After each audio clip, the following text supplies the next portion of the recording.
Salut les amis, c'est Doudouaï ou Doudouaï pour ceux qui le souhaitent. Aujourd'hui, je vous fais la présentation de mon home studio.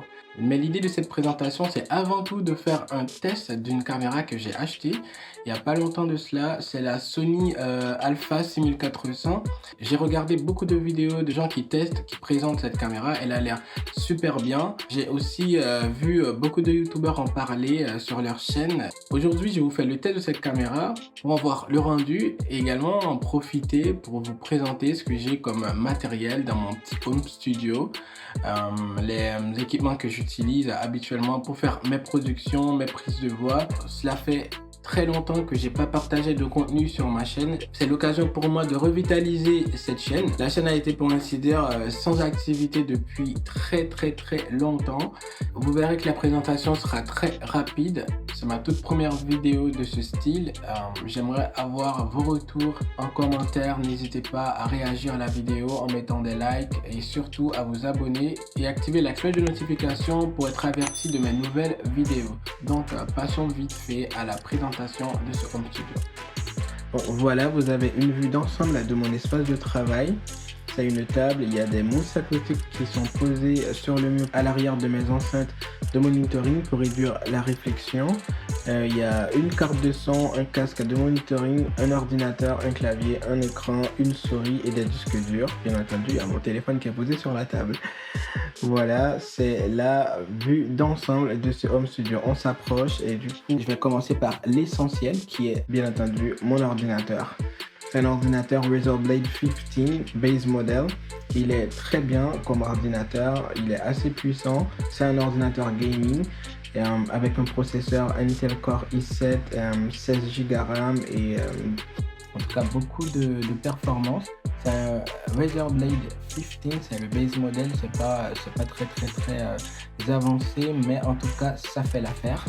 Le deuxième élément le plus important, c'est bien entendu ma carte de son qui est une interface de chez Apollo, Ready Apollo. C'est une Apollo Twin que j'ai acheté l'été dernier. C'est une carte de son d'une très bonne qualité. Je crois qu'il y a un modèle qui est sorti soit en fin de l'année dernière ou en début de cette année, qui est un peu plus récente que la mienne. En tout cas, n'hésitez pas à aller les voir vous-même si ça vous intéresse. C'est une carte de son qui est vraiment bien. Voilà, ensuite j'utilise les KRK Rocket 5 comme enceinte de monitoring. Je les ai achetés il y a plus de 2 ans. Ce sont des enceintes de monitoring d'une très bonne qualité, certes, mais je pense que prochainement je vais les changer pour aller vers les Yamaha HS8. Et voilà, il y en a deux qui sont positionnés bien entendu en angle d'à peu près 45 degrés. Et également, vous avez mon casque, le casque de référence que j'utilise. Donc c'est un casque de chez EKG, le modèle c'est K702. C'est un casque semi-ouvert qui est mieux pour faire du mixage. J'ai un autre casque qui est quand même dans mon placard ou bien par terre, je sais pas, si je peux je vous le montrerai. C'est ce que j'utilise pour faire la prise de voix. C'est un casque plutôt fermé. Ensuite, nous avons là un écran. C'est un écran HP de 21 pouces et demi, je crois, que j'utilise quand je bosse sur la table. Et il y a un clavier de tout ce qu'il y a de plus basique de chez Logitech que j'ai acheté. Il n'est pas très cher ce clavier. Voilà, il y a une souris qui me facilite assez bien mon travail parce que j'aime pas trop utiliser le pad et ça me donne mal au mains à force de l'utiliser beaucoup trop longtemps. Et voilà, j'ai aussi des disques durs pour sauvegarder mes prods, mes sons, tout ça, parce que c'est plus prudent d'avoir ces prods sur des disques durs. Et voilà, au lieu de les avoir sur l'ordi, parce que si l'ordi il crame, ou s'il y a une panne, bah forcément vous aurez beaucoup plus de mal à récupérer vos données que si vous les avez sur un disque dur externe.